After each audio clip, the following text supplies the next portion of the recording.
Assalamualaikum warahmatullahi wabarakatuh. Psikologi populer kembali hadir menjumpai Anda bersama saya Rifda Alda Ufaira. Friends, stres merupakan bagian dari kehidupan kita. Namun bila stres dibiarkan, ia dapat menggerogoti kesehatan, hubungan kita dengan orang lain, kebahagiaan kita maupun kehidupan kita secara keseluruhan.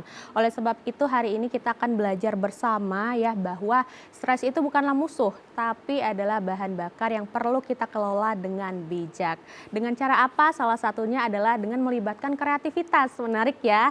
Seperti apa prosesnya? Kita akan belajar bersama dengan narasumber kita yang telah hadir di TVRI Sumatera Selatan. Ada Ibu Eni Novalia, SPSI MPSI Psikolog dari Yayasan Bina Kasih Akila dan juga sekaligus psikolog di Lapas Kelas 2A Jambi. Dan juga sebelumnya kami mengingatkan juga untuk Friends dimanapun berada yang ingin bertanya seputar tema kita hari ini bisa langsung saja telepon ke 0711311454 atau juga ke WhatsApp ke 082311981790. Hari ini kita akan bahas bersama mengenai menghindari stres dengan program pembinaan kreatif. Oke, selamat datang nih Bu Eni di TVRI Sumatera Selatan. Iya, sama-sama. Gimana kabarnya hari ini? Alhamdulillah sehat toh. Sehat ya, sudah siap ini kita akan belajar bersama nih Bu Eni ya tentang stres. Iya. Tapi ini bedanya nanti kita akan membahas tentang program pembinaan kreatif. Seperti apa itu melibatkan kreativitas ya Bu Eni betul. ya. Nah, tapi pertanyaan pertama nih Bu Eni tentu saja kita harus tahu ya, karena belajar bersama kita harus tahu tentang definisinya dulu. Iya. Nah, definisi stres itu apa sih sebenarnya Bu Eni? Lebih gampang sih itu, kalau definisi stres itu adalah tuntutan, kadang tekanan, namun juga kita apalagi dunia kerja, pasti banyak tekanan yang bakalan misalnya ketika pimpinan misalnya bilang ayo kerjaan ini harus tepat waktu, tapi ketika kita nggak bisa kita harus apa dulu ya yang mau dilakukan, itu biasanya tekanan, tapi tidak bisa mengelolakan stres itu mengakibatkan gangguan mental juga sih. Oke, jadi sebenarnya stres itu adalah tekanan sehari-hari sebenarnya. Iya. Kita menghadapi stres itu hampir sehari-hari, betul nggak? Betul, Bu betul. Eni ya? Iya, di dalam rumah kan. Waduh, di dalam rumah ya. Tapi tidak menutup kemungkinan memang di dalam rumah ada, di luar Di rumah lingkungan juga ada. di lingkungan juga ada ya Bu Betul. ya. Tapi kalau dari pengalaman Bu Eni nih, sekaligus juga ini ya psikolog di lapas juga ya Bu Iya. Eni ya. Itu yang paling sering penyebab dari stres itu apa? Apa tadi memang dari rumah gitu ya? Atau ada faktor-faktor lain yang paling dominan itu yang biasanya memang menggerogoti diri seseorang? Iya, itu kalau pengalaman saya di dalam lapas itu tahanan yang baru masuk itu pasti tingkat stresnya lebih tinggi. Karena apa? Contoh dari korupsi, ya kan, orang-orang yang korupsi itu ketika masuk ke dalam lapas melihat penjara aja udah gimana gitu kan, terus tidurnya nanti tidurnya pakai kasur biasa aja, biasanya tidur enak, makan enak, ketika di penjara ya apa adanya harus dinikmati. Tapi makanya kita di lapas mempunyai pembinaan. Nah, pembinaannya itu yang harus kita bina untuk mengelola tingkat stresnya itu gitu. Berkurang atau mereka tambah stres. Nah, itu yang kita harus gali mereka dari asesmen awal. Nah, asesmen awal itu kita di dalam lapas itu saya kebetulan psikolognya cuma sendiri di UPT. Jadi ketika dia tingkat stresnya tinggi, kita harus kelolanya itu di asesmen pertama. Nah, dia harusnya memerlukan psikolog pendamping atau tidak. Karena di dalam lapas itu kita punya wali pemasyarakatan. Nah, wali pemasyarakatan itulah nanti melihat yang mananya warga binaan yang memerlukan keterampilan yang kreatif, terus bagaimana mereka untuk mengerjakan kepribadiannya di dalam lapas gitu loh. Gitu.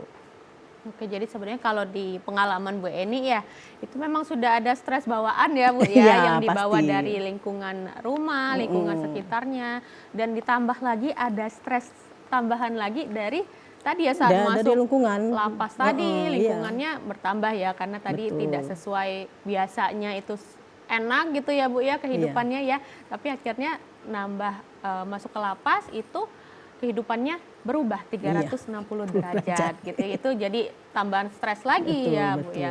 Oke, nah tapi kalau misalnya di lapas kan biasanya berarti lapas perempuan ya Bu ya? Kebetulan saya lapas dewasa. Dewasa ya? Yang isi sekarang 1.700 sekian. Berarti bisa laki-laki, bisa perempuan Bisa. gitu ya. Nah kalau dari Bu Eni nih, kalau kita melihat dari gender gitu ya, itu sebenarnya sama aja nggak kita merasakan stres antara perempuan maupun laki-laki? Atau sebenarnya ada perbedaan karena laki-laki misalnya lebih pakai logika ya Bu Iya, ya, itu betul. biasanya stresnya lebih rendah ya, biasanya seperti itu. Kalau dari psikologisnya seperti apa? Sama aja sih sebenarnya, apalagi udah zaman sekarang gitu, nah kan tuntutan kehidupan, susah mencari lapangan pekerjaan, ya kan, yang tamat-tamat kuliah gitu, nah kan, dari keluarga juga. Nah itu tingkat stresnya wanita sama laki-laki beda-beda tipis, cuman yang lebih susah untuk mengendalikan itu adalah wanita. Wanita kan orangnya, kalau laki-laki kan main logika, tapi dia banyak diam, ya kan, banyak diam. Tapi kalau wanita ini dia kadang-kadang teriak.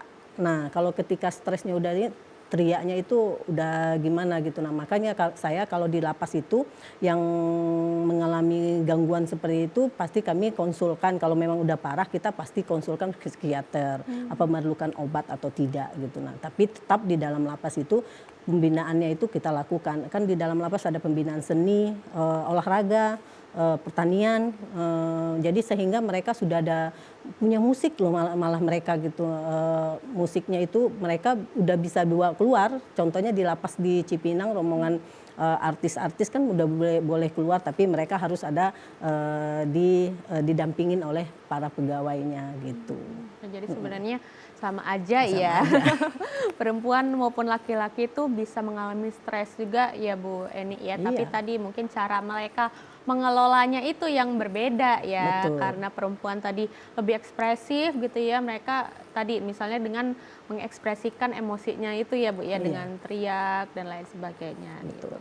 Nah kalau misalnya ini kan kita bahasnya berarti dewasa ya Bu ya di Iya, lapas. dewasa. Tapi kan ada juga anak-anak sekarang memang banyak yang memang entah sudah aware terhadap mental issue, kesehatan mental ya Bu ya, berarti kan mereka juga aware terhadap diri sendiri. Nah itu seperti apa kalau gambaran stres dari anak-anak Bu Eni? Nah, kalau anak ini tantrum, ya kan, tantrum ini kan anak-anak kadang-kadang dia, apalagi ibunya bilang jangan main handphone, padahal menghilangkan, apalagi anak-anak sekarang kalau sudah main handphone itu kan susah di ini, tapi ketika ditegur oleh orang tuanya, nah dia pasti teriak lah, nggak mau makan, susah tidur gitu. Nah, jadi kalau malam kita batasin misalnya handphonenya sampai jam 9 malam aja, nah itu dia langsung susah tidur, tapi mau nggak mau kita harus memaksa mereka gitu loh. Itu sih sebenarnya. Mereka paling nggak susah makan, tidur gitu kalau anak-anak Berarti sih. ada efek dari ini juga ya Bu Iya. ya, apa namanya dunia digital itu Iya, ya. Karena mereka memang sekarang kan juga lahir di dunia digital, dunia teknologi itu sangat berdampak ke kehidupannya, malah juga bisa jadi menyebabkan stres ya Bu Eni ya. Iya. Oke, tadi dewasa ya, terus anak-anak. Kalau misalnya lansia nih, Bu Eni mungkin masih ada yang di rumahnya ada kakek, nenek gitu ya. Nah itu seperti apa dinamika stresnya juga? Nah, kalau lansia itu ketika ada orang tua yang udah umur kan lansia itu umur 65 ke atas kan. Jadi mereka kalau ketika yang sakit, sudah pikun gitu, nah kan jadi tingkat stresnya sudah seperti kayak anak-anak.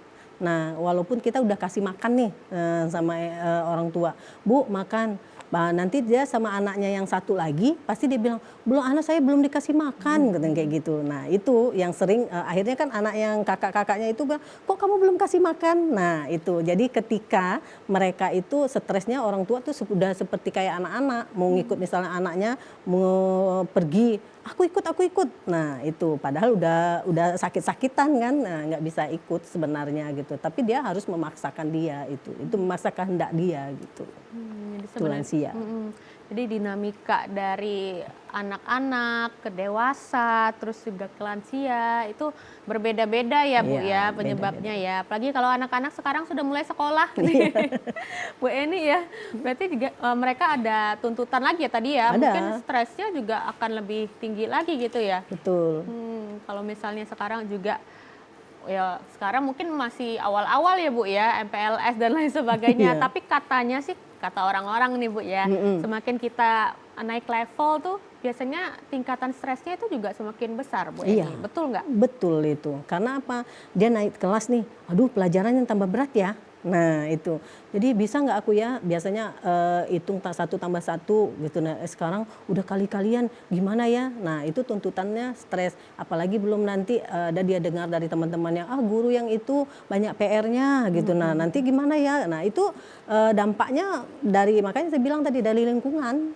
Nah dari lingkungan, makanya sekarang kita dari lingkungan sekolah, dari lingkungan tempat bermain, di dalam rumah. Nah itu anak-anak bisa mengalami stres, apalagi ketika nilai nggak bagus, takut dia orang tuanya marah gitu. Nah, itu sih sebenarnya. Oke, luar biasa Bu Eni. Nanti kita akan sambung lagi ya Bu ya. Namun setelah jeda pariwara berikut ini tetaplah bersama kami di Psikologi Populer.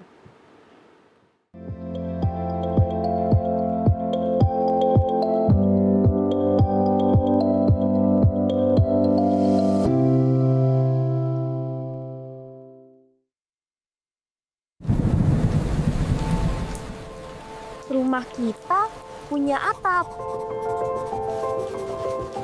Biar hujan gak masuk. Kata ibu, bumi juga punya atap. Hutan yang berfungsi nahan air. Dan nyimpen pelan-pelan. Kalau atapnya rusak, Bocor lagi. Pak, Papa atap teras bocor nih.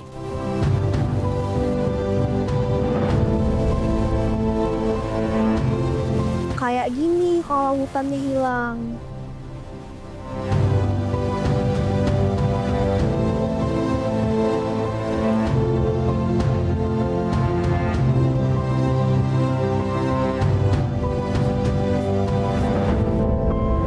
Tapi kita bisa benerin atap bumi kok.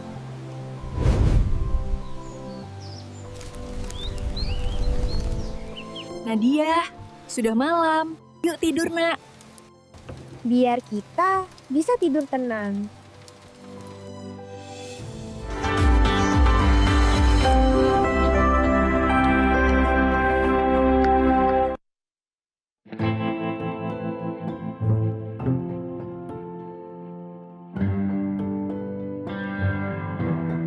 Kasus bullying semakin hari semakin meningkat.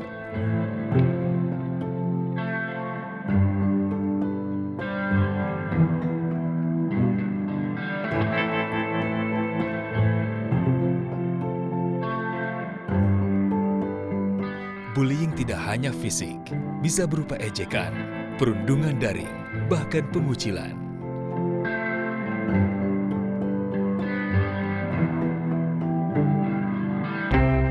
Bullying merusak harga diri, kesehatan mental, dan masa depan. Sebagian korban dapat mengalami depresi dan kecemasan. Siapa saja bisa menjadi korban, tapi kita bisa menghentikannya. Saya pernah jadi korban. Saya tahu bagaimana rasanya. Kita harus berani bicara. Pelaku bullying dapat dikenakan ancaman pidana yang berat sesuai hukum di Indonesia. Bullying hanya akan berhenti jika kita berani bicara dan menolong. Jangan jadi penonton.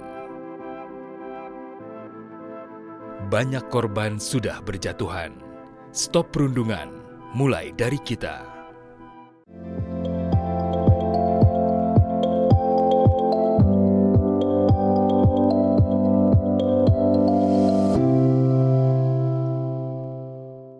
Terima kasih Sipo Friends, Anda masih bersama kami dalam program Psikologi Populer yang hari ini masih membahas mengenai tema menghindari stres dengan program pembinaan kreatif bersama dengan Ibu Eni Novalia SPSI MPSI Psikolog dari Yayasan Bina Kasih Akila dan juga psikolog dari Lapas Kelas 2A Jambi. Dan juga sebelumnya kami masih mengingatkan untuk Sipo Friends dimanapun berada yang ingin bertanya seputar tema kita hari ini, mungkin lagi stres ya Bu ya, yang lagi nonton lagi baring-baring tapi kayaknya berat nih Bu ya. Nah itu Pengen mungkin curhat ya? pengen curhat.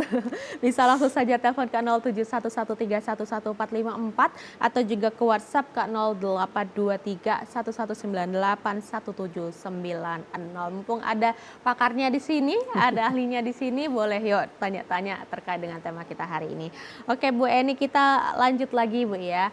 Tadi kan sebenarnya stresor itu atau faktor penyebab dari stres itu berbagai macam. Bisa dari internal diri, bisa jadi juga dari eksternal, dari lingkungan ya Bu ya. Tapi saya kepo kalau misalnya dari internal Bu Eni, biasanya apa sih? Apakah karena kita suka overthinking sendiri kah? Atau seperti apa nih Bu Eni?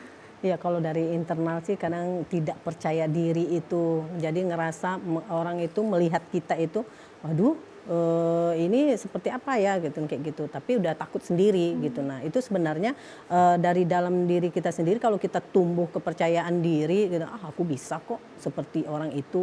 Nah pasti kita bisa. Nah gitu. Nah itu dari diri sendiri gitu. Nah tapi kalau dari luar itu banyaknya dari lingkungan, tekanan pekerjaan, tekanan ya teman, misalnya ada teman yang misal cemen lu, nggak ngerokok lo gini-gini. Nah, dengan tingkat stres mereka kan beda-beda gitu. Nah sama dengan lansia, ngelihat temannya yang satu bisa jalan-jalan, dia di rumah aja gitu kan. Nah itu tingkat stresnya itu gitu. Nah itulah lingkungan. Apalagi di rumah kalau kita lihat ada keluarga yang bertengkar atau bagaimana gitu. Nah pasti anak-anak kan pasti stres gitu. Tapi kalau misalnya tadi Bu overthinking atau juga ada saya pernah dengar nih kalau orang-orang yang misalnya perfeksionis nih Bu gitu terlalu detail gitu. Nah itu juga katanya sih stresnya bisa tinggi. Nah itu mitos atau fakta nih Bu Eni? Fakta sih karena apa? Kita kan nggak boleh ya maksudnya ada rambut aja sedikit atau debu sedikit, aduh ini gimana ya gitu kayak gitu kan. Jadi harus bersih gitu. Nah jadi memang ada yang seperti itu gitu. Nah jadi dia kalau duduk aja misalnya ada debu sedikit, nah itu dibilang aduh nggak bisa nih saya duduk. Nah itu kan jadi stres di dalam diri dia sendiri, ya ibarat dia sendiri yang buat gitu. Nah sebenarnya kita ngapain sih gitu kalau masih bisa kayak gini nih. Kalau bagi orang resepnya itu tuh pasti dia ngelihat dikit aja kotor harus dibersihin gitu. Nah itu sih pasti tinggi kalau ketika nanti dia udah kelebihan ini di rumah itu nggak boleh. Jadi kan akhirnya timbul pertengkaran. Nah timbul pertengkaran di rumah misalnya anaknya mainan ada di bawah, oh ini nggak boleh gitu. Nah jadi stres gitu. Nah akhirnya bisa mengalami gangguan mental kan. Nah itu yang kasihan gitu. Jadi tadi ya sudah ada stresor dalam diri karena hal-hal kecil itu diurusin lah ya Bu ya. Ditambah juga ada tadi misalnya selek dengan lingkungan sekitar atau dengan kerabat sekitar itu juga tambah lagi Bu ya, stresnya tuh tambah meningkat lagi. Oke. Terus kalau ini Bu, ciri-ciri atau tanda-tandanya nih Bu, kalau kita mengalami stres itu biasanya apa? Jantung berdebar. Nah ketika sudah itu kurang nafsu makan, tidurnya pasti gelisah, nggak nyenyak, terus untuk melakukan sesuatu itu malas. Nah kita, aduh ngapain sih? Nah itu sih gejalanya stres seperti itu gitu. Nah jadi kita malas mau ngerjain apa dan berpikir untuk maju itu udah nggak ada lagi gitu. Nah itu sih. Jadi biasanya memang ke ini ya Bu ya, ke fisik dulu ya Bu Eni ya. Jadi biasanya memang tadi sulit tidur gitu ya Bu ya? Iya sulit tidur, makannya sulit gitu. Nah kan dia nggak nafsu makan, terus jantungnya seperti berdebar-debar gitu. Nah ketika aduh gimana ya gitu. Nah itu sih yang pengalaman.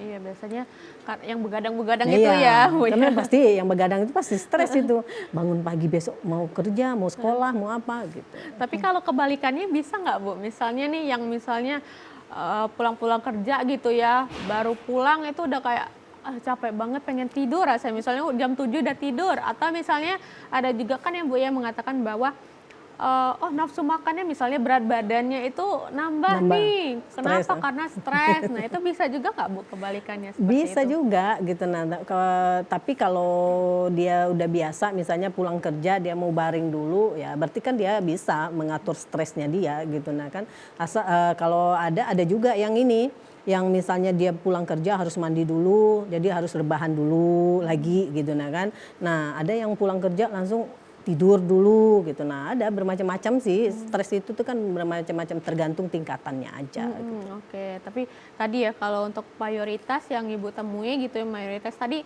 ciri-cirinya seperti itu ya Iya. Bu ya. Tapi mungkin ada anomali-anomali tertentu Iya, ya Bu betul. ya yang mungkin tadi berkebalikan gitu. Oke. Tapi pertanyaannya Bu, berarti apakah stres ini dapat dihindari atau bisa dikelola saja menurut Bu Dapat Eni? sebenarnya dikelola asal dihindarin itu stres itu kan tergantung di dalam diri. Nah itu kan karena stres itu ada dari dalam diri, dari luar. Nah jadi tergantung dia mengelola stresnya itu bagaimana. Nah makanya mengelola stres itu punya aktivitas nggak dia gitu. Nah apalagi ibu kayak seperti ibu rumah tangga. Nah ibu rumah tangga itu di dalam rumah dia nunggu anaknya, kegiatannya apa aja. Nah itu yang kita harus dikaji lagi gitu. Nah biasa seperti itu. Oke, berarti bisa ya Bu Bisa. ya, bisa ya. Asal tadi mungkin pentingnya itu untuk kita mengenali diri kita sendiri dulu ya Bu Ani ya. Ini misalnya faktor penyebab stres yang biasa kita alami itu seperti apa. Nah itu nantinya mungkin bisa kita hindari ke depannya gitu Iya, ya Bu betul. Eni ya. Nah ini Bu, mengapa penting bagi kita untuk menganggap stres itu sepele atau tidak gitu. Jadi bagusan kita untuk menganggap stres ini hal sepele atau memang kita bagusnya untuk jaga-jaga nih. Oh, stres itu memang sesuatu hal yang besar nih yang memang harus kita ancang-ancang nih untuk menghindarinya tadi. Ya. Enggak usah kita bilang bahwa itu aduh bermasalah nih stres, nggak usah dipikirin. Itu anggap aja kalau kita berpikir positif itu pasti kita sepele lah stresnya itu gitu. Nah ya udah aku bisa ngatasin. Nah aku bisa ngatasin, udahlah karena kita kan otak kanan dan otak kiri yang berjalan. Kalau kita misalnya kalau kerja otak kanan kita bekerja, jadi otak kiri untuk refreshing. Udah stop dulu kerja sebentar. Nanti kita harus refreshing dulu, jalan-jalan bentar, nanti baru ngerjain lagi. Itu sih kalau menganggap itu berarti bisa berpikiran positif. Nah kalau kita berpikiran positif pasti stres sudah nggak ada di dalam diri kita. Gitu. Kalau kita nganggap luar biasa besar gitu, Iya. tambah lagi ya Bu ya mungkin bisa jadi beban ke kita gitu ya. Malah jadi penyakitnya penyakit fisik lah, penyakit yang apa. Pasti kita ngerasa, waduh gimana ya nanti aku gangguan jiwa atau enggak gitu. Nah nanti aku stresnya berat atau ringan gitu. Nah itu kan pasti mereka yang berpikir seperti itu udah hilangkan gitu. Nah karena anggap aja stres itu sepele, gampang, aku bisa kok gitu. Nah orang lain bisa, kenapa aku nggak bisa? Nah itu aja Oke, sih. jadi tadi ya memikirkan hal-hal yang positif tadi ya Bu ya, Betul. jangan fokus ke hal-hal yang memang negatif, stres gitu itu jangan ya Bu Iya, ya. jangan. Oke, nah kita beralih ke dampaknya nih Bu. Tadi kan kita sudah membahas tentang penyebabnya apa sih, tanda-tandanya apa sih. Tapi kalau misalnya kita sudah mengalami stres nih Bu Eni ya, dampak yang dialami itu biasanya apa? Macam-macam sih. Ada dampaknya itu dari diri sendiri, itu bisa timbul penyakit dan dia itu tidak mau ngapa-ngapain. Ada yang mengurungkan diri, nah itu berdampak seperti itu. Ada yang berdampak mengalami gangguan jiwa, nah ketika harus membutuh obat di rumah sakit jiwa. Nah ada juga yang memang benar-benar mau bunuh diri. Nah itu seperti itu sih kalau ini. Oke, jadi tadi ini koreksi ya Bu ya, berarti jangka pendeknya itu terkait dengan tadi misalnya keluhan-keluhan fisik tadi juga Iya. bisa ya Bu ya, ke Betul. penyakit fisik juga bisa. Tapi kalau untuk jangka panjangnya tadi bisa ke gangguan-gangguan yang lain ya Bu Betul, gangguan jiwa, bisa mau bunuh diri, mau apa gitu. Nah kan jadi dia ngerasa itu berat bagi dia. Padahal sebenarnya stres tergantung stres kan kita stres bukan langsung stres berat kan, pasti ada ringan, sedang, berat gitu. Oke, berarti tadi kalau misalnya dampak jangka panjangnya berarti lebih ke stres berat ya Iya, Bu ya? jangka panjang ya. Oke, kalau misalnya tadi Bu terkait dengan gangguan, berarti jangka panjangnya kan terkait dengan gangguan mental lainnya ya Bu ya? Iya. Biasanya apa Bu yang memang terkait dengan stres ini? Gangguan-gangguan mental apa yang biasanya memang terkait dengan stres ini? Halusinasi. Nah, dengar suara-suara, nah bisa jadi dia ngerasa bahwa dia cemasnya tinggi. Nah, itu bisa dia mengalami yang berat gitu. Nah, jadi dia ngalamin cemas, rasa-rasa ada dikejar-kejar, padahal dia nggak dikejar-kejar. Nah, dia ngerasa ketakutannya itu berlebihan bahwa bakalan orang mau bunuh dia, padahal tidak. Nah, dengar bisik-bisikan suara, kamu harus bunuh ini atau kamu bunuh diri. Nah, mendengar suara-suara seperti itu, jadi halusinasi jadinya. Jadi, makanya dia akhirnya bisa mengalami gangguan jiwa yang berat malah nantinya gitu. Makanya harus mental kita dulu yang ini gitu. Jadi kalau jangka panjangnya itu berarti stres berat yang terjadi terus-menerus gitu Iya, ya Bu ya. betul. Terus akhirnya menyebabkan gangguan mentalnya biasanya halusinasi. Berarti halusinasi apakah ini Bu terkait dengan ini ya? Gangguan skizofrenia itu bisa ya? Bisa, sangat bisa. Karena skizofrenia itu adalah mempunyai halusinasi, waham, terus mendengar suara itu kan termasuk halusinasi. Jadi ketika dia sudah terkanan situ, skizofrenia nggak bakalan sembuh kan. Nah, kalau stres masih bisa, stres ringan, stres masih bisa disembuhkan. Tapi kalau sudah mengalami gangguan jiwa sampai ke skizofren itu nggak bakalan sembuh. Jadi harus minum obat seumur hidup. Oke, berarti itu tadi ya kita harus maintain kalau bisa masih stres ringan itu harus dikelola tadi ya Bu ya. Terus nanti harus dikelolakan dengan tepat. Oke, dikelola dengan tepat dan bijak. Iya, Baik, Bu betul. Eni, nanti kita akan kembali ya. Namun setelah jeda pariwara berikut ini tetaplah bersama kami di Psikologi Populer.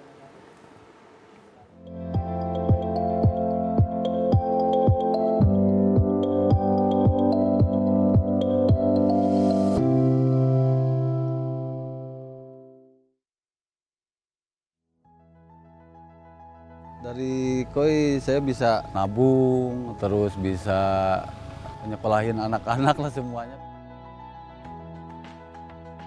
Pertamanya saya tuh dari penghobi, ada yang suruh ternakin ikan koi.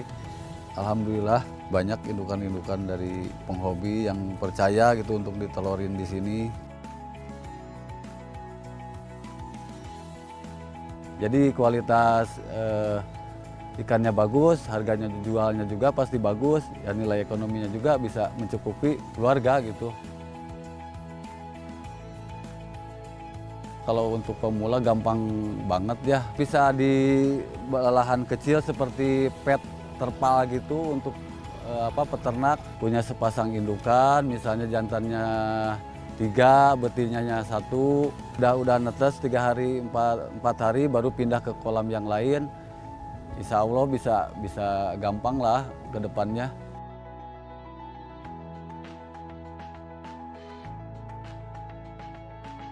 Harapannya ingin dimajuin lagi perkoian di Sukabumi ya.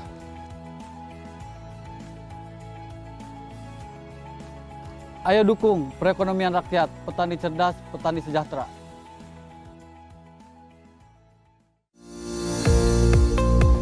Salah satu program Kementerian Pertanian Republik Indonesia dalam meningkatkan swasembada pangan dan menuju lumbung pangan dunia 2045 adalah melahirkan petani milenial, petani berusia 19 sampai 39 tahun, dan atau petani yang adaptif terhadap teknologi digital. Petani milenial dirancang untuk memberikan pendidikan dan pelatihan yang dapat meningkatkan keterampilan dalam usaha tani. Aplikasi Mitra 3M ini memudahkan kita untuk berbudidaya ikan, di mana di dalamnya itu sudah ada panduan SOP-nya, baik dari sebelum tebar sampai dengan panen. Nah, di aplikasi ini juga nanti ada saran pemberian pakan, ada analisa keuangannya. Jadi mengetahui kita itu budidaya itu untung apa rugi. Untuk melihatnya itu kita harus aktif memakai aplikasi ini. Semakin kita aktif, semakin kita rajin mencatat, maka data yang kita terima di aplikasi ini semakin akurat. Aplikasi ini sangat bermanfaat dan berguna bagi kita untuk berbudidaya ikan. Generasi muda jangan malu jadi petani. Petani itu keren. Sekarang eranya digitalisasi, petani melek digital.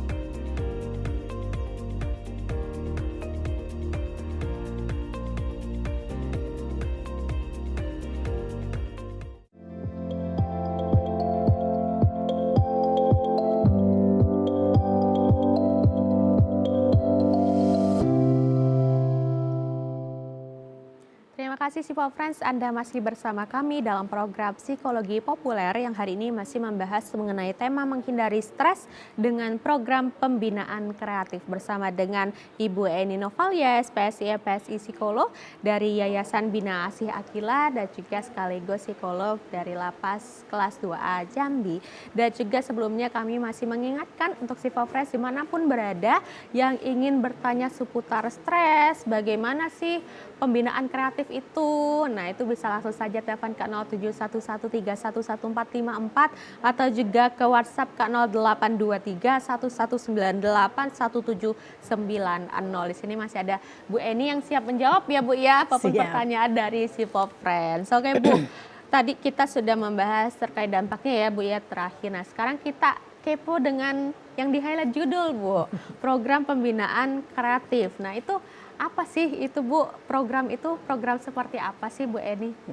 Kebetulan karena saya kerjanya di lapas, jadi ketika kita punya pembinaan untuk warga binaan itu kreatif sekali karena apa? Ada musik, olahraga, sama pertanian. Jadi bagian yang memang benar-benar membutuhkan di pertanian ya udah kita kelolakan mereka di pertanian. Ada yang musik, mereka punya musik metamorfosa namanya. Nah, jadi mereka yang ahli musik ya udah mereka di musik, tapi ahli yang olahraga jadi mereka sendiri gitu nih. Jadi pelatihnya kita nggak pernah bayar dari luar, kita harus dari mereka sendiri gitu. Nah, sama dengan yang misalnya dia tukang masak, dia bisa jadi koki, ya itu yang kita latih. Jadi untuk menghindarkan stres. Nah, sama dengan kita di lingkungan di luar, ketika ibu-ibu mengalami stres, nah apa sih yang dia pengen gitu. Nah, apakah dia bisa punya bikin kerajinan batik gitu. Nah, kan kebetulan ini batik yang saya pakai, nah ini dari warga binaan bisa gitu. Nah, jadi ketika dia maunya bisanya apa, mau kan di rumah ada polybag, dia mau tanam gitu. Nah, kalau ibu-ibu, tapi kalau anak-anak mengelola stresnya bagaimana gitu. Nah, kan jadi dia butuh teman nggak, atau orang tuanya, nah atau butuh psikolog, boleh-boleh saja gitu. Nah, jadi dampaknya itu lebih ke diri sendiri gitu. Oke, tadi Bu Eni sudah meng-highlight ya sebenarnya butuhnya tuh siapa, itu bisa dinilai atau di asesmen juga ya Bu ya. Apakah memang dari keluarga bisa mendorong atau juga butuh psikolog tadi. Ya, betul.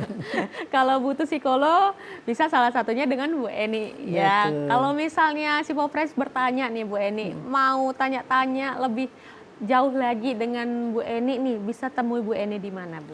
Oh, boleh ketemunya di Yayasan Bina Asih di Jalan Sudirman, kita di Palembang di sini.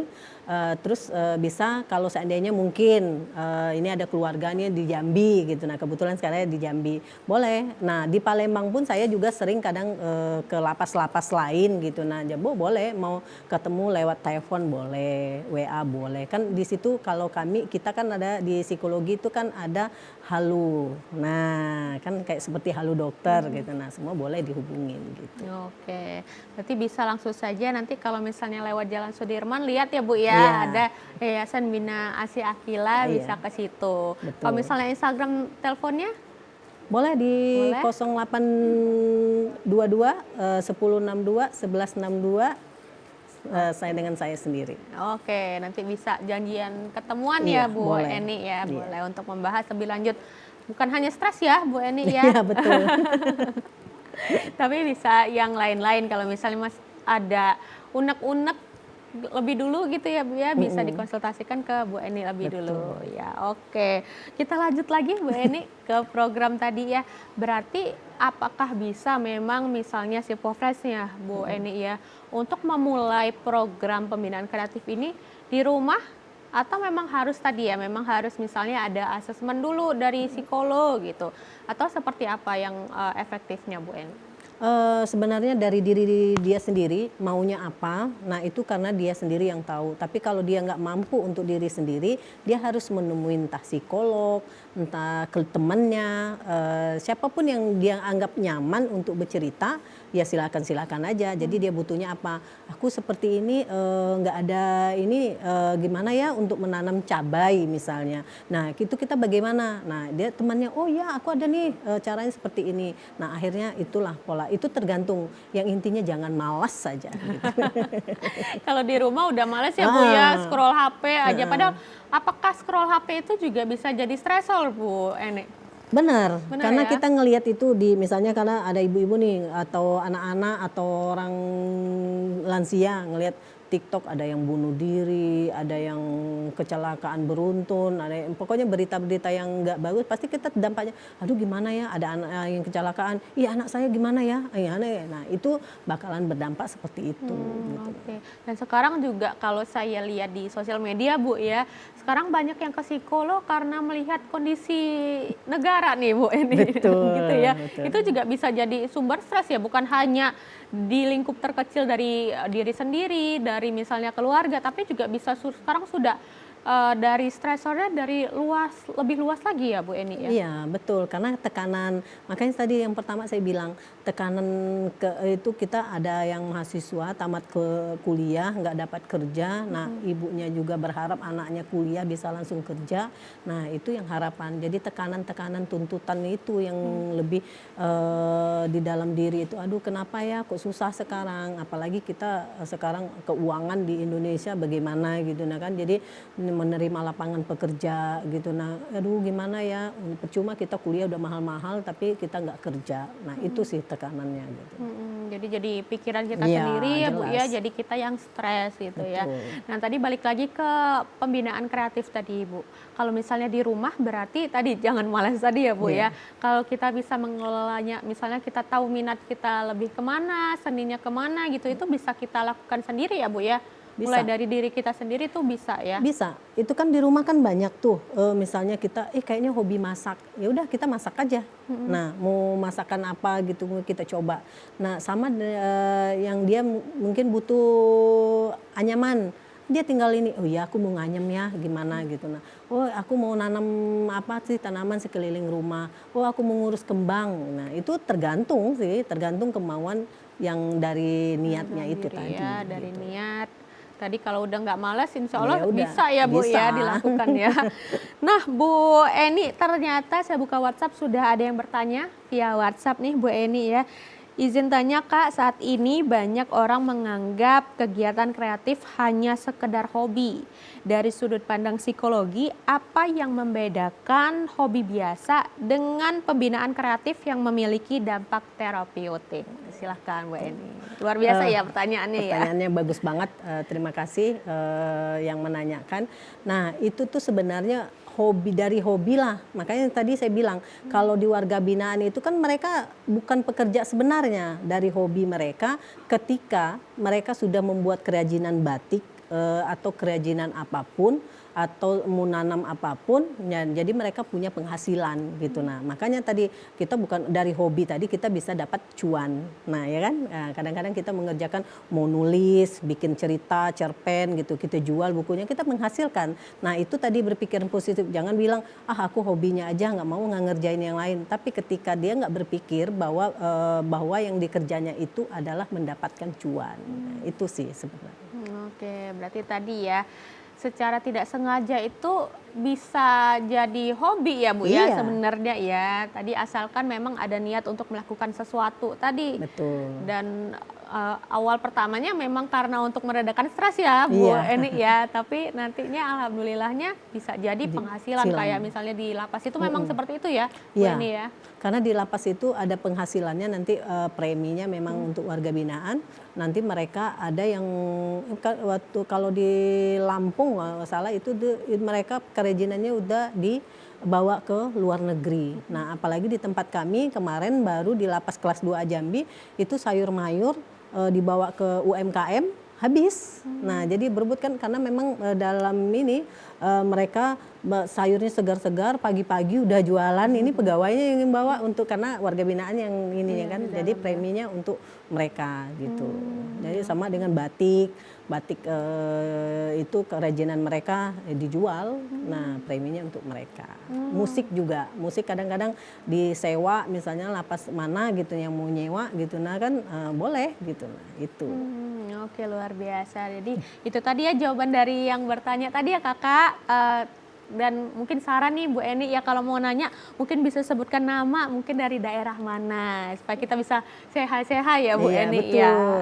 Oke, terima kasih sekali lagi dan juga mengingatkan juga ya untuk yang masih mau bertanya nih bisa langsung saja telepon ke 0711311454 atau juga bisa ke WhatsApp ke 0823 1198 1790. Oke, Bu Eni kita lanjutkan lagi ya terkait dengan tadi kalau misalnya nih Bu yang masih bingung nih hobinya apa gitu ya, minatnya apa. Jadi bingung untuk melakukan hal-hal kreatif itu apa. Nah, itu bisa seperti apa Bu mereka Bu? Kalau memang masih bingung nih gitu ya, minatnya kemana, kayaknya nggak ada minat deh Iya. misalnya gitu kan. Itu Seti- akan seperti apa? Setiap manusia itu punya minat, punya bakat masing-masing. Tinggal kalau seperti itu dia nggak tahu minatnya apa, ya udah pergi aja ke psikolog. Nah, ke psikolog di Yayasan Bina ASI ada psikolognya. Misal nggak ketemu saya pun masih ada Ibu Asiawati, masih ada yang lain.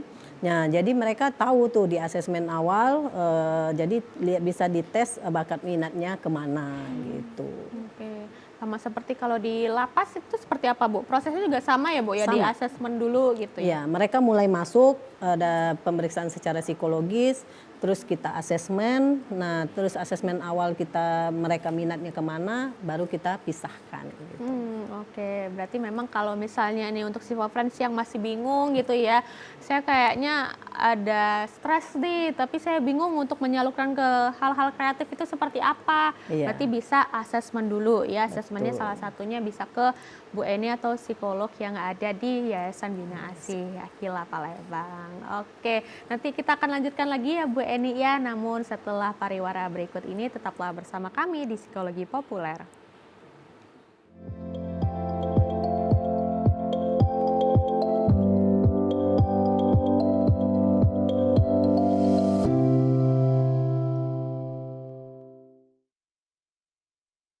Kehidupan saya dulu, ya, boleh dibilang mapan dan mencukupi. Ya. Celananya. Waduh, Iya berat, Hati-hati dong Mas. tapi harus dijalani demi anak dan istri. Pemandangannya bagus banget ya. iya, bagus banget. Pengennya sih berbuat sesuatu yang lebih. Makannya yang bener ya. Ya.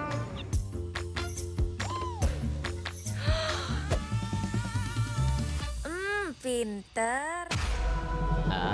Akhirnya kutemukan caranya. Tapi ternyata itu salah. Sepeda anak jadi hilang. Mobil cicilan hilang. Rumah warisan keluarga juga ikut hilang. Aku pulang ke rumah orang tua. Hati-hati ya, jangan jadi seperti saya.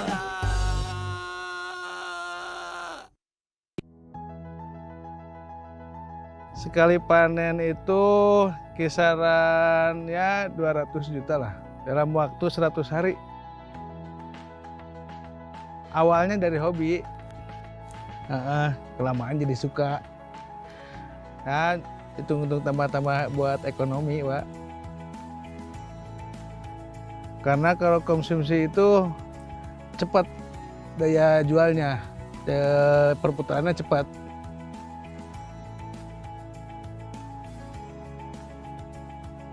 Hasil modal sama itu ya, sama laba ya, kisaran 200 juta tuh. Ya kalau modal kisaran 120-an lah. Kalau masalah ekonomi alhamdulillah lah, cukup lah buat anak istri.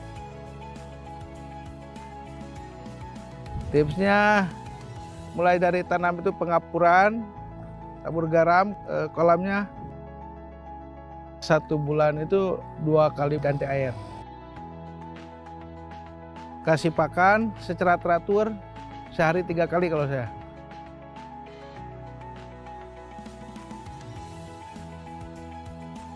Ayo dukung perekonomian rakyat, petani cerdas, petani sejahtera.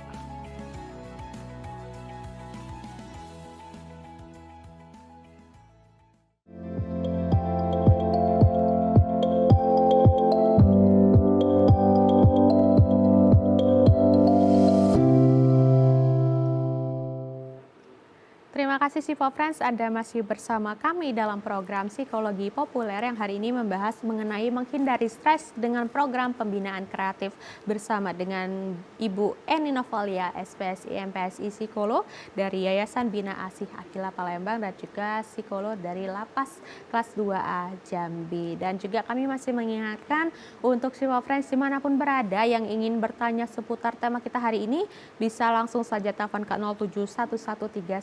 07113111454 atau juga bisa ke WhatsApp ke 082311981790. Oke, baik Bu Eni, tadi kan saya mengingatkan ya untuk bisa chat ke WhatsApp, ternyata sudah ada yang bertanya lagi di WhatsApp nih Bu Eni, tapi masih tidak ada nama Ibu. Jadi kita panggil Kakak aja ya. Ini izin nanya, Kak, kira-kira apa saja hambatan yang biasanya dialami Gen Z untuk memulai kegiatan kreatif dan bagaimana sekolah, kampus, atau tempat kerja bisa merancang program pembinaan kreatif yang mudah diakses agar bisa membantu mencegah stres sejak dini. Nah, ini bertanya seputar ini ya, dorongan atau bantuan dari sekitar ya Bu Eni ya, luar biasa. Silakan Bu Eni. Betul sekali sih, itu tuh dorongan dari kampus itu perlu. Nah, kita memerlukan dosen-dosen yang benar-benar mendorong anak muda atau tidak gitu. Nah, karena anak muda zaman sekarang karena udah banyak main gadget, jadi kan banyaknya malas karena mereka main. Nah, itu kata-kata malas lah itu. Makanya kita harus bijaksana. Aduh, kita nggak bisa nih. Nah, harus orang-orang tersebut harus melihat orang lain aja bisa, kenapa kita nggak bisa gitu. Nah, makanya hambatannya itu kata-kata malas saja. Kalau mereka ngerasa aku bisa kok, nah pasti bisa gitu. Nah, tapi mereka harus nunjukin dan mereka mempunyai nggak apa-apa memberi pendapat kepada pihak kampus, Bu kita harus seperti ini, Pak kita harus seperti ini. Nah, kalau mereka bisa menunjukkan suatu saat kita pasti berhasil untuk menghilangkan stres gitu. Nah, itu tergantung dari siapa sih yang mau gitu. Nah, siapa yang punya kemauan yang keras untuk berubah di dalam lingkungan. Karena lingkungan itu perlu dorongan dari keluarga, dari lingkungan sekolah, apalagi anak-anak zaman sekarang yang di sekolah itu dia minatnya kemana, kalau dia nggak tahu tadi ya harus ke psikolog kan, jadi harus tahu tes-tes apa aja untuk melihat bakatnya kemana gitu. Oke, luar biasa. Semoga menjawab ya Kakak ya. Kalau misalnya masih ada pertanyaan lainnya bisa langsung saja telepon ataupun WhatsApp lagi ke kita. Oke, Bu Eni tadi juga terkait dengan misalnya ke anak ya Bu Eni ya. Berarti memang harus ada komunikasikah dari misalnya orang tua ya terhadap tadi misalnya kampus atau sekolah terkait dengan program tadi supaya keberhasilannya memang bisa lebih tinggi nih? Iya, harus itu komunikasi di dalam rumah itu jangan kita cuek dengan anak-anak. Ketika anak-anak pulang sekolah udah masuk ke rumah, udah kita nggak nanya lagi. Sebenarnya anak-anak kalau pulang sekolah kita harus nanya, tadi sekolah belajarnya apa, maunya apa. Jadi anak itu merasa dianggap. Jadi ketika dia, aku bisanya ini Ma, aku bisanya ini Bun gitu. Nah, jadi kita harus merangkul mereka. Sama dengan yang di kampus, walaupun jangan mentang-mentang dia udah dewasa gitu. Nah, nggak usah ditanya. Pulang dari kampus dia tanya, tadi dosennya ngajar apa nak gitu. Nah, jadi dia ngerasa kasih sayang itu adalah bagi dia itu bagus, aku diperhatiin di dalam keluarga. Jadi ketika dia diperhatiin di dalam keluarga, otomatis di lingkungan dibawa tuh yang bagus-bagusnya kan. Jadi lingkungan, oh ya dia anaknya bagus. Jadi ketika di lingkungan didukung tuh sama teman-temannya, sama dia aja yuk belajar gitu. Oke, memang harus ada komunikasi tadi ya Bu ya, Betul. antara kita gitu misalnya sebagai anak sama orang tua, juga misalnya pihak kampus kalau misalnya ada dosen pembimbingnya itu juga bisa komunikasi ya Bu Eni ya. Nah, kalau misalnya ini tadi Bu, kalau kita melihat keberhasilannya dari program ini tuh seperti apa biasanya Bu? Keberhasilannya itu sangat drastis tinggi sekali. Karena apa? Saya melihat di warga binaan aja, mereka yang biasanya di dalam itu murung dan mengingat, aduh keluarga saya gimana ya di luar. Tapi ketika dia mempunyai premi dan mendapatkan sesuatu imbalan bagi dia ngerasa aku dihargain. Nah, sama dengan kita juga di lingkungan kalau anak-anak atau orang tua merasa dihargai, berarti kita kan dibutuhkan gitu. Nah, itu sangat ini juga. Dan kalau di rumah kita tanam tanaman, sayur, kan nggak beli tuh. Jadi mengurangi dari ekonomi, dari tuntutan suami mau ini, mau itu, ada semua di lingkungan kita. Jadi kita tinggal ambil, masak deh gitu. Nah, itu sih dari lingkungan rumah dulu, baru keluar, baru keseluruhan. Berarti memang kalau dijalankan konsisten tadi Bu ya, Betul. tingkat keberhasilannya memang tinggi ya terkait dengan program pembinaan kreatif ini ya. Nah, tapi kalau misalnya kita di rumah aja ya Bu ya, misalnya kita nih yang di rumah aja, kita buat program sendiri gitu. Apakah memang harus ada misalnya schedule-nya tertentu Bu, atau baiknya memang dilakukan konsisten setiap hari atau seperti apa? Misalnya kan kita sibuk ya Bu ya, misalnya kerja nih atau sekolah, kuliah, nah itu seperti apa Bu ini? Tergantung diri masing-masing. Nah, dia ada orang-orang itu pengen schedule-nya dicatat tuh di dalam kertas dari hari Senin sampai hari Selasa, sampai hari Jumat, Sabtu mau dibikin kegiatan terus. Ya udah nggak apa-apa. Ada yang benar-benar aku hari ini mau ini, aku hari ini mau ini gitu. Banyak kan kayak gitu.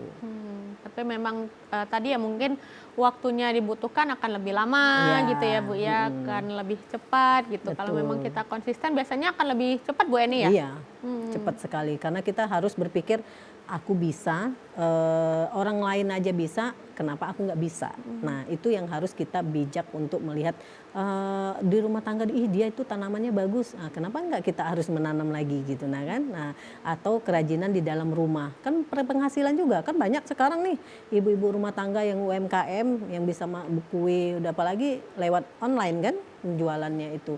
Jadi mereka menghasilkan uang itu dari diri sendiri dan kemauan. Gitu sih. Oke, memang harus dari diri sendiri dan kemauan diri sendiri. Jangan males tadi ya Bu. Itu. Oke Bu, kalau misalnya ini Bu, kita mengcombine program kreativitas ini dengan misalnya program-program lain, atau memang tergantung dengan tadi tingkatan level stresnya tadi Bu, itu sebaiknya seperti apa Bu? Nah, itu kita tergantung dia tingkat stresnya sedang atau berat. Kalau berat kan kita memerlukan kayak di lapas saja, kalau dia berat otomatis kita memerlukan psikiater. Jadi kita kasih ke psikiater dulu, membutuhkan obat. Tapi kalau sudah di dalam dia bisa minum obat dan bisa dia bikin kreativitas, ya udah apa salahnya? Kan banyak juga yang orang yang gangguan jiwa juga bisa bekerja dengan produktif gitu. Nah, sama dengan yang lansia atau ibu-ibu kan rata-rata kan bisa produktif untuk melakukan sesuatu yang bermanfaat bagi dirinya.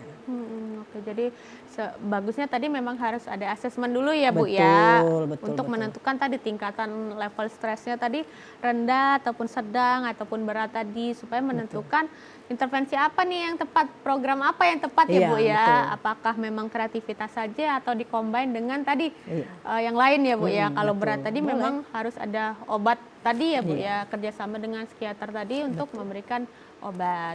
Tapi kalau misalnya stresnya ringan ya Bu ya, kita mungkin langsung ke praktisnya aja yang bisa kita lakukan di rumah secara sederhana nih, misalnya lagi merasa stres saja Ibu ya, apa yang bisa dilakukan?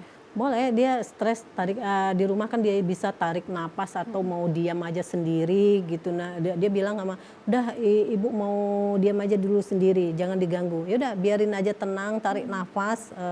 Kita bisa coba kalau kita lagi marah, kalau kita tarik nafas kan udah selesai. Nah, makanya dia harus melatih diri dia sendiri gitu. Nah, apalagi ibu-ibu paling gampang ya kalau stres. Jadi ketika dia bilang, aduh tarik aja napas, jadi kita lebih tenang, atau yang muslim gitu, nah kan jadi dia bisa sholat dulu atau menenangkan diri dulu baru dia melakukan kegiatan.